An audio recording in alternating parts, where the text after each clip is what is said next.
Empower who?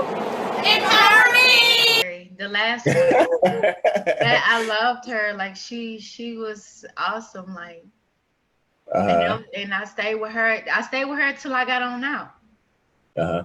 And so, And in my and so behavior cool, everything did good. Like they was actually do in this privacy agency, so I was able to move from defects to the private agency, and that's how I got able to stay in that foster home instead of it being temporary. So hmm. yeah. All right. So you ran away from Miss January's house. Like why do you why do you did that? Why did you do that? Because I was 17, I was grown, I wanted to live on my own, and I felt like, I had just turned 18 actually, and I felt like, Miss Jen, she was kind of strict still. She kind of treated me like I was a still like, in the teenage years. I didn't understand. I'm like, okay, I'm 18, I'm grown now. You know what I'm saying? Why do I have to have a curfew? Why do I have to ask permission to go to the movies with a guy if I wanted to? So it was kind of like, the rules. I didn't want to follow the rules. And I kind of felt like her daughter, she kind of felt like she was on my level. And she was like a little bit younger than me. So I just kind of felt like, I was still being babied. So I just wanted to go out there and see how the world was like. Hmm. It was nothing that she And did bad. It was just me just wanting to, not have to deal with rules, not have to. I knew I can make it out there. So that's what I wanted to do. uh, and so what was that first day like when you ran away from her home? Like what did you do? I ran to because my I had a best friend. Her name was Morgan, and we used to do all kind of stuff together. So like we used to skip school together, do all kinds of stuff together. So I kind of ran towards her because she had got her own apartment, and so I ran to her house and started living with her. And then that's when I started getting into other things like stripping. So I just started to help pay the bills. I had to pay my portion of the rent, and I had to pay my portion, even though I was sleeping on the couch. But I just wanted to be out so bad. So I had started dancing, and at first I liked it. It was like quick money, real good money, and until it started to get a little dangerous to start to have, I didn't have a car. So I had to catch the MARTA bus, so that was like that's how you shouldn't be doing it. Be doing it anyways. If you finna be walking on a bus with a whole bag of money, and Mm-hmm. you got people eyes watching you when you leave. They know the different times of shifts. They know when you come in and when you come out.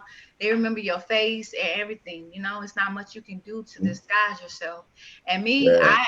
I didn't know. I was young, so I didn't do much to disguise myself. I'll come in and how I look is how I went out. And older men, they like that because they love that innocent look.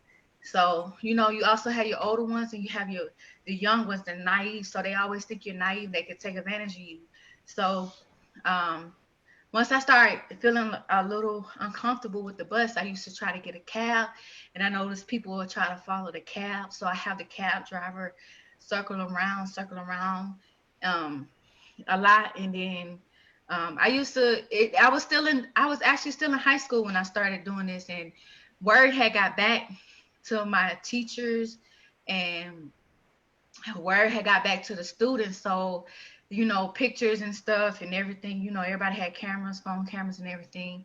So they just started sharing my pictures and sharing everything. And it got really too much. It got really embarrassing, like until like the teacher's like, "Are you okay?" Administrative stepped in, and I didn't really want them in my business, but they was Uh-huh. all in my business and stuff. And they just really wanted the best for me. So I was just like, I would see gold and I would see all the older women at the strip club, and I'm just like, with like 5 or 6 kids, and I'm like, oh no, that's not what I really want, and that's not how I really want to be remembered. So we get like sad and we get like embarrassing, especially everybody at school. So I had to hurry up and graduate. So I hurry up and that was my motivation really to graduate because I was like, man, I'm tired of people, looking at me, sharing their pictures, and everything. So I even had to switch high schools and stuff like that. And when I switched high schools, I had to drive from like 30 minutes away just to get to school. But I made sure I graduate. Even did what I did. You know, I had to do what I had to do since I graduated, so I can just live my life. But it started to get dangerous, and I started to get embarrassed by it. You know, I didn't want my parents finding out, but my mama ended up having a dream. She ended up finding out about it, so I ended up telling her about it, and I'm telling my daddy, and you know, they cried for me, even though they haven't necessarily been there for me. You know, I still respect them as my parents, and I still respect their opinions about stuff.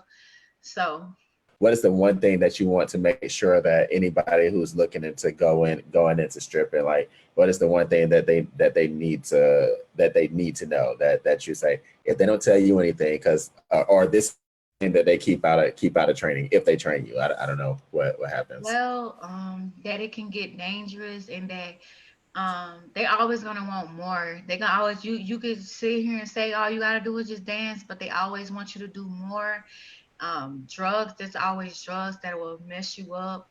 It will like literally could kill you.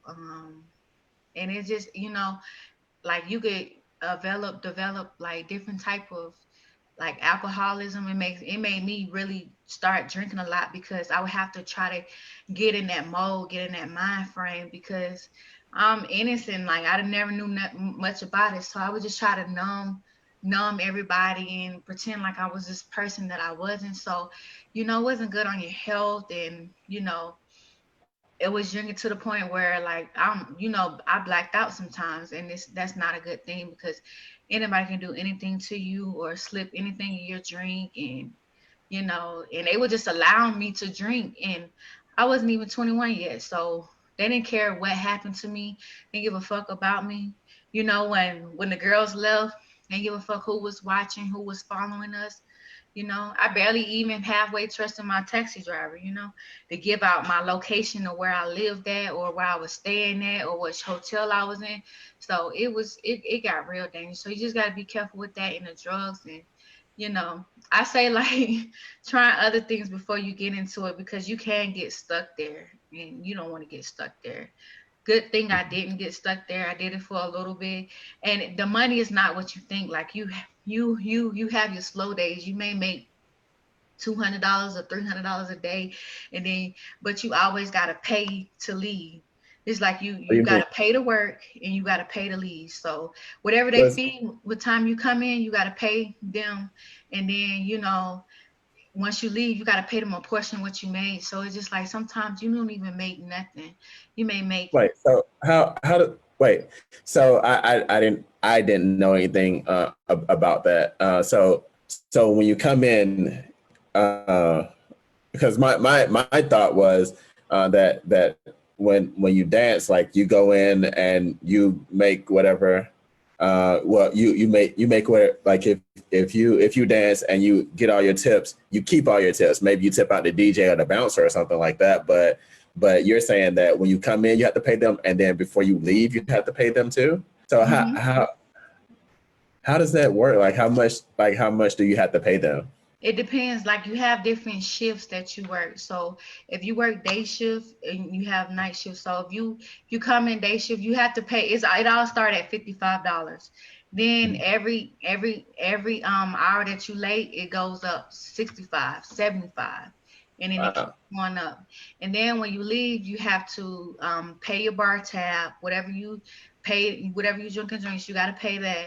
Then you have to tip the DJ. Then you have to tip security guards. Sometimes you may have 3 or 4 security guards. So you might have to give them $10 each or $5 each. And you may only not even make that much, but you have to pay them when you leave.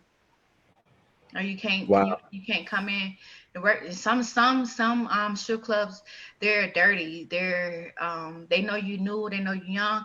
Sometimes they will overcharge you to work. Sometimes they'll be like, oh, you gotta pay me $150 to work this today. And if you don't, it'll pile up, and they got your social security number, so they can charge it to you, charge it to your credit. So you have to Really? be careful with that. Wait, they can charge stuff to your credit? Hmm.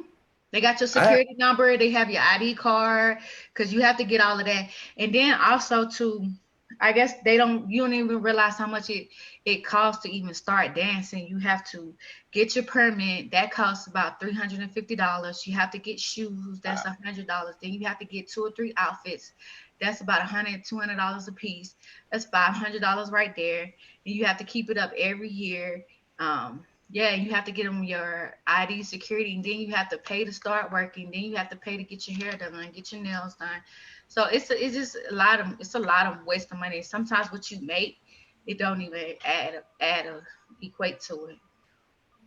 Wow. So I don't know. Like I definitely thank you for sharing that, because I know that there have been times where people young people have said, yeah, I'm just go out there and make that easy money. Like I could dance, I could do whatever, and like now I can tell them, well, maybe maybe you want to think about saving your money up before you start doing that, because it costs money to make money. Like I never would have thought that.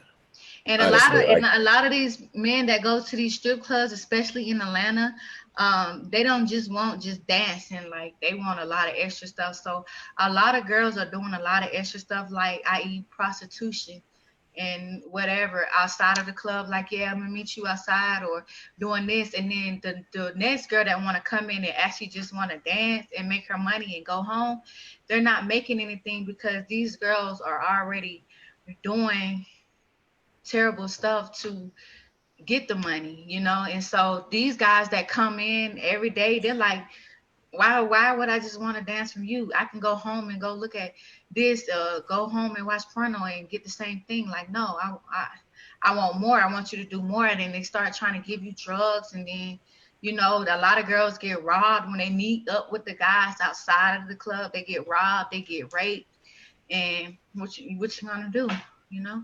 So they don't even give you their real name, so you just and be. so And so I would figure like that the bouncers would be there to protect you and make sure that you get to wherever it is you need to go. They don't have nobody check up on you or anything like that.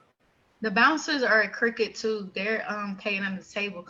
Like some of the girls, they pay the bouncers just so they can do what they want to do in the club, so they don't have to take it out the club. So if you paying the bouncer, he gonna act like he got his flashlight, but while the girl doing whatever they doing in the back and making her money, you know.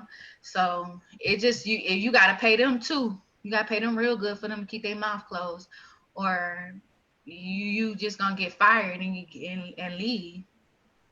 Hmm. A lot of strippers So now, they don't just dance anymore.